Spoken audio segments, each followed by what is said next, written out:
चल गईल, हमरा दिलवा पे कब्जा हो गईल। काठमांडू के गलियन में घूमत रही, तोहरे बिना अब मन न लागे कहीं। सांझ ढले तोहार याद सतावे, मनवा हरदम तोहे ही चाहे। धीरे से आके तू लूट ली हल्लू, हमरा धड़कन के धुन तू बदल दी हल्लू। दिलवा नेपाल में छूट गईल हो, तोहरा प्यार में टूट गईल हो। राते राते तोहरे फोटो निहारी, पगला दी हलुए जान हमारी।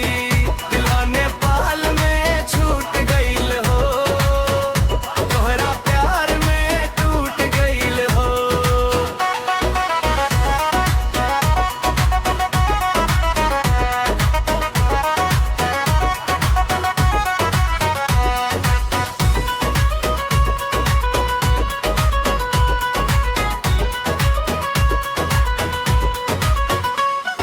लाल लाल उठवा चांद जैसन चेहरा, देख के हो जाला दिलवा बेकाबू हमरा।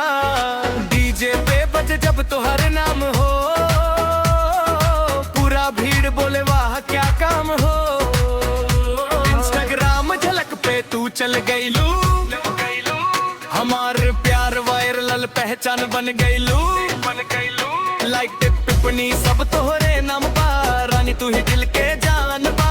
कबो दूर ना जा ए मुरझाए फूल, तोहरे हंसी में लागे पूरा सुकून धूल। तू बोल दे बस हम चली आई, तोहरे इशारे पे दिल वालू कईबू।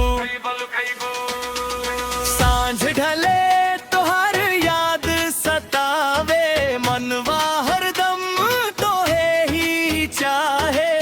धीरे से आके तू लूट ली हल्लू, हमरा धड़कन के धुन तू बदल दी हल्लू।